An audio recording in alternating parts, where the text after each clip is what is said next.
You're listening to The Endless Party with your hosts, Megan Elijah Armstrong.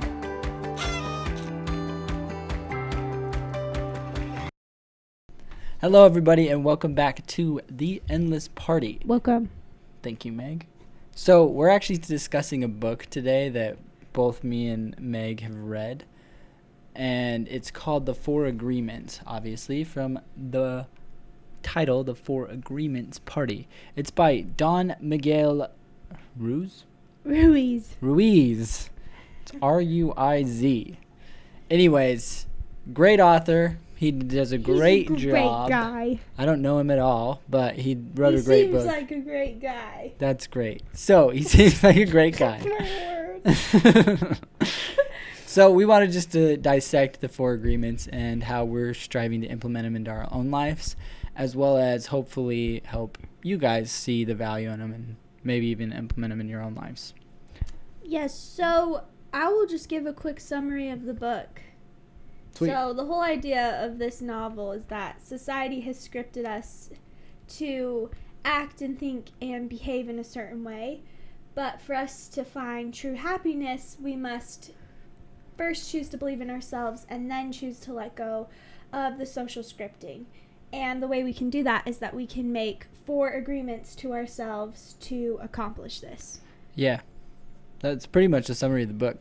I'm going to be honest, the start of the book is kind of mystical. Yes, And we've heard it's it from like- multiple people. It's very, it's kind of interesting. You kind of, all of a sudden, you take a step back and you're kind of like, what is this? What is going on? But then it actually gets into yes. the flesh of the book, And it's really good. It's really good. The first, it's just a little bit, I don't know, is it like philosophical? It's just like, It's talking about the dream and... it's like mystical. Yeah, maybe it's mystical. It's a bit like, It's a little more out there, but Yeah. then the agreements make a ton of sense. they're sound. They're just good principles to live by. So the first agreement that we want to talk about is the idea of agreeing to be impeccable with your word. Yeah. And so that just basically means that you are a person of integrity, both to yourself and to others, that you keep your promises both to yourself and to others. But it goes much deeper than that, and it goes to the understanding that you don't say anything that is basically like gossiping or backbiting or anything malicious. Yeah, they call it actually black magic in the book. Yeah. They say that the word is like the words we speak, and something that Elijah and I believe in a lot is that you speak your life into existence. Yeah. What you say you're going to become is what You you'll do. become. And so in terms of being impeccable with your word, like the book is super big on using your word to, spread beauty and goodness into this world instead of like dark black magic. Oh, it's actually interesting because this actually goes with songs as well. There's this song that I was singing the other day because it's kind of a catchy song. Let me look it up I know what it really is. quick. But it basically goes to say, like, I'm a mess, I'm a loser, I'm a hater, I'm a user, Yes. and all these things. And Meg was like, don't sing that song. And I was like, yeah, you're absolutely right, because that's exactly what you're speaking, right? You're basically saying, I am all of these horrible things. Yes. And you're speaking it into existence.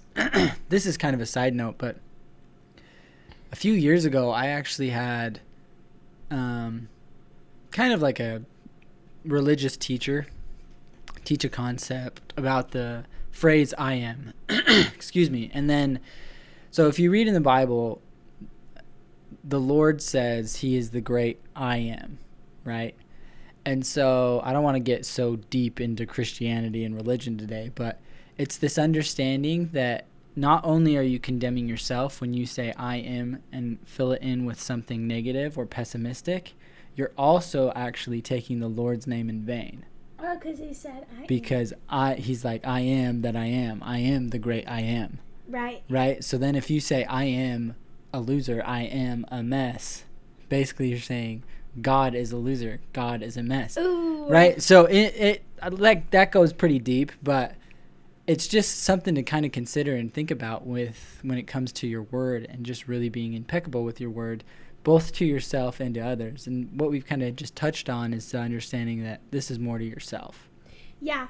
And another thing that the book highlights too is the principle of being impeccable with your word, and especially being mindful with the seeds that you're feeding your children. Mm-hmm. So in the book, they gave the example of this mother who comes home and she's so tired from work and it's been a super long day, and there's her 5-year-old who is dancing and singing at the top of her lungs, happy to be alive. And this little 5-year-old, she just hasn't been impacted by society yet. And she is impeccable with her word, right? Mm-hmm. Because she really is just happy and spreading that happiness. But the mom, who's at her wit's end, she goes to her daughter and she's like, you are a horrible singer and you should stop. Because she just couldn't take the noise after the long day. And so what happened is this little girl grew up believing that she was a horrible singer and she refused to sing. And, in, social settings, this just, really weighed on her, confidence because, her mom didn't believe in her. And her mom chose to plant that seed of negativity into her mind. And so, parents aren't perfect. And Elijah and I haven't even, we're just, new parents, as in we're pregnant. But I think it's so important to be mindful what you tell your children because, I can even look back into my life and there's been things I've had to work through. And, Elijah's told me stories, too, of things that were said to us in the past of, people have really, that were just, negative, really negative emotional poison that we've had to, work through. And you don't want to be that person. You don't want to be that parent. You don't want to be you don't want to be that person who's choosing to spread the poison and to be a creator of this black magic. You want to spread love and goodness and plant seeds of beauty, right? Why wouldn't you? Oh, absolutely. It just goes to, this is just another example. So when I was in 3rd grade, so I needed help with English. Sorry, I have something in my throat, I guess. But I needed help with English. I was kind of struggled with spelling, punctuation, and all of that. And so I was in extra help classes until about 5th grade. And I always thought I was just horrible at English because that's what everybody told me. And my 3rd grade teacher, bless her heart, it was Mrs. Powell. It's now Miss Martin, but she took one of my poems that I wrote and she was like, "This is incredible. You should enter the school competition." And I was like, "Oh, I don't know if I should." And she's like, "No, you really should. This is a great poem." And so I entered the competition, and I ended up winning the competition as this little 3rd grader. And I still remember that as a 27-year-old kid, and that actually is what fueled me to become an author. Because so many people told me that I was so bad at English, and I was so bad at writing, I was so bad at spelling, but here's this one lady that believed in me at 3rd grade, right? Because she was impeccable with her word. She believed in me, right? And so that's what we're trying to express. You have the impact to make or break people's future and their dreams and their lives, all by just being impeccable with your word and who you are. Right. So that's the first agreement you can make, is to be impeccable with your word. And as soon as you've done that, the other 3 agreements kind of fall into place. So the next one is really hard for me, but I'm really trying to get better at this. And this is to not take anything personally. And the reality of life is that not all people are striving to be impeccable with their word. And they are spreaders of the emotional poison, and they are negative. And when you get right, and when you get kind of targeted with this black magic, you have to make the choice to either believe in yourself or believe in what others believe about you. Mm-hmm. And it's really hard, and it's really hard not to take it personal when it comes from, the people who are supposed to love you the most. That's when it's really tricky. But you really have to make that choice in every situation. You can take it personally, and what does that really, to what advantage does that give you? Mm-hmm. It doesn't give you anything. Well, there's a I can't even remember who said it. Some speech I listened to ages ago, but it was like, you can choose to be offended. Right. Like Every time you have to choose whether or not you are offended is a choice. And it's not that somebody can make you feel offended. Like, you have to choose whether or not you are going to be offended by what somebody says or does.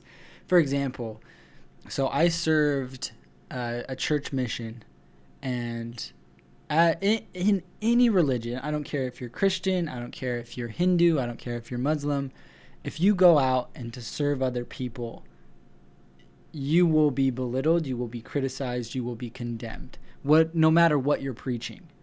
And it was really hard at the beginning of this church mission, but by the end of it, I never, ever took anything personally, because I was so grounded in my own beliefs and my own values and my own understanding of what I knew to be true that it didn't matter anymore.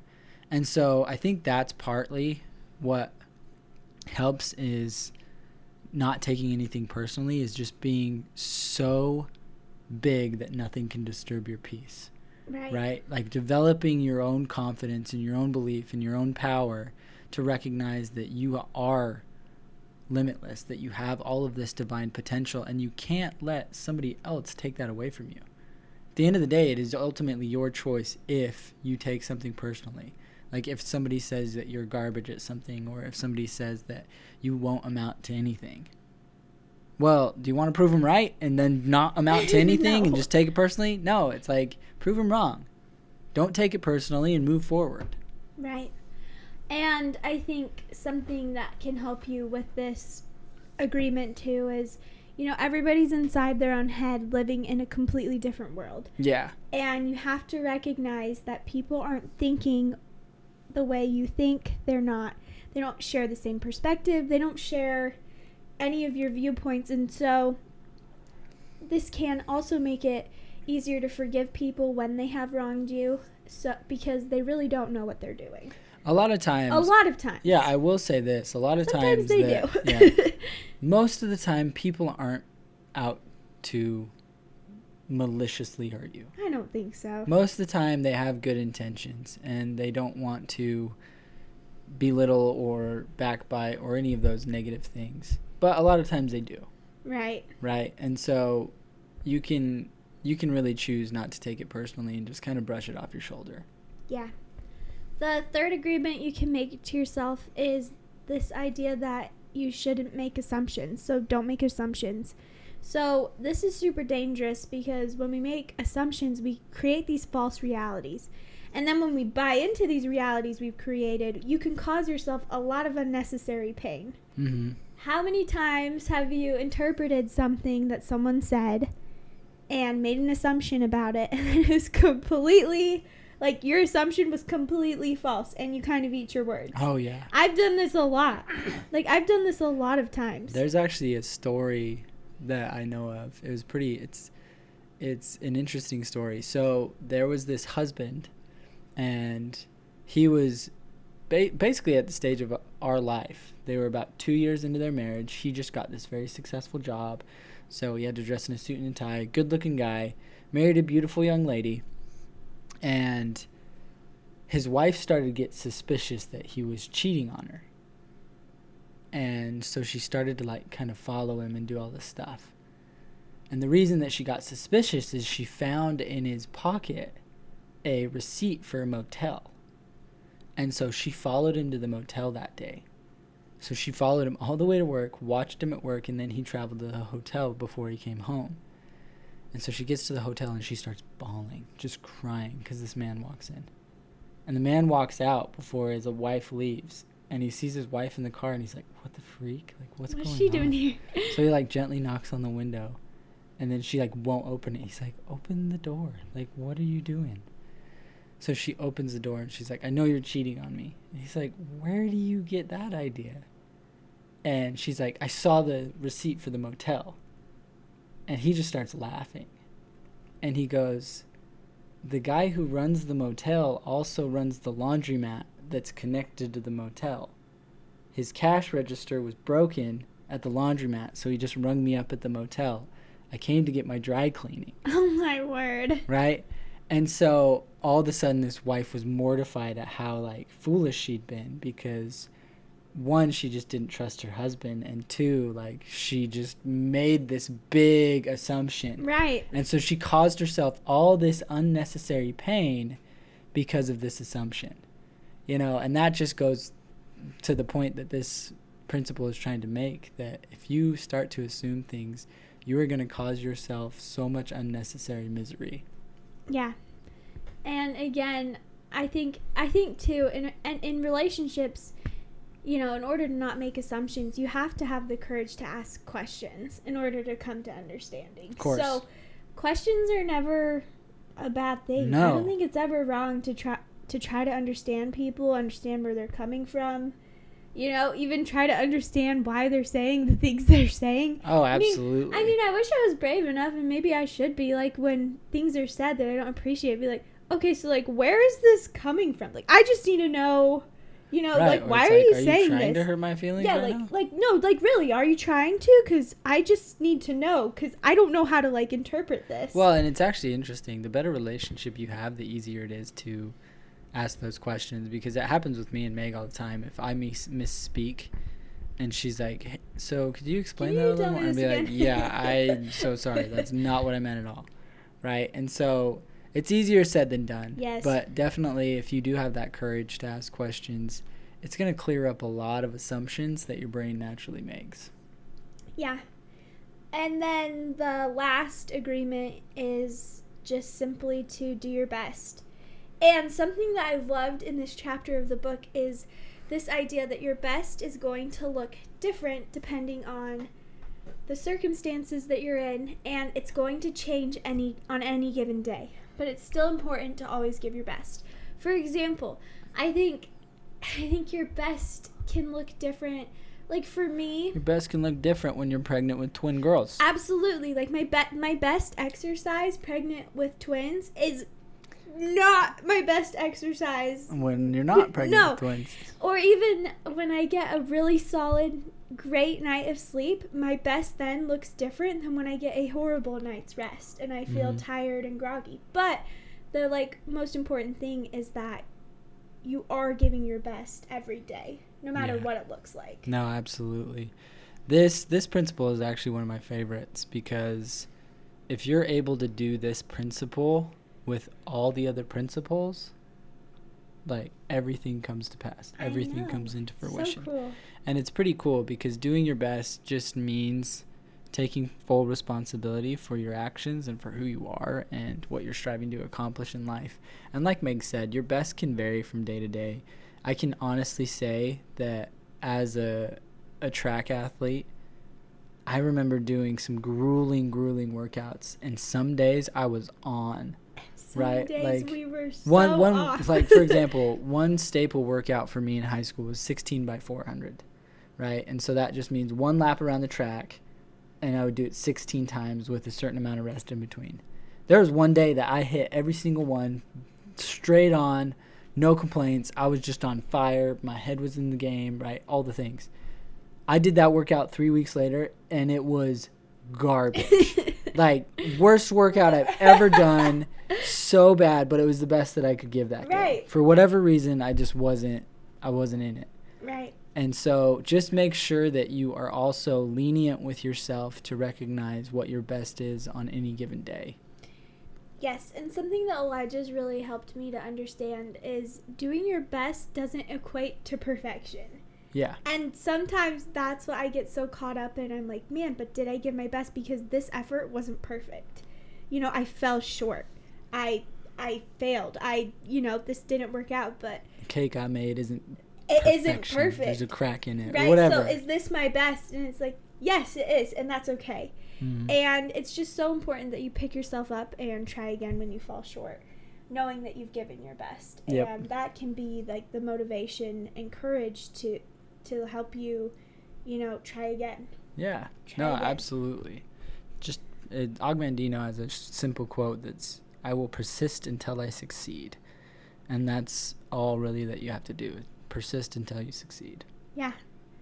So ultimately, at the end of this novel, the author explains that you can choose to live in heaven or hell. It's up to you. Every day can be heaven on earth, or it can be hell on earth. And it's all about what you make out of life. So, and what you're going to choose to believe in.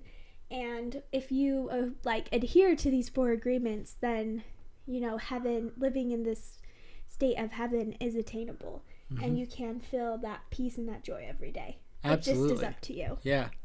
So we would encourage you to try to implement some of these things. Try to really make sure that you don't take anything personally, don't make assumptions, do your best, and be impeccable with your word. I mix that up a little bit. It's actually be impeccable with your word first. But really try to implement them and see the difference in your life, and let us know how it goes. Absolutely. Thank you guys for being here. Yeah, until next time. Bye, guys. You've been listening to The Endless Party. Please feel free to join us over at our website, theendlessparty.com, for more of our content. Also, we would love to hear from you. Leave some comments and let us know what you're interested in us talking about. Seriously, like, subscribe, leave a 5-star rating, whatever it is the platform says to do, so that we can keep partying together.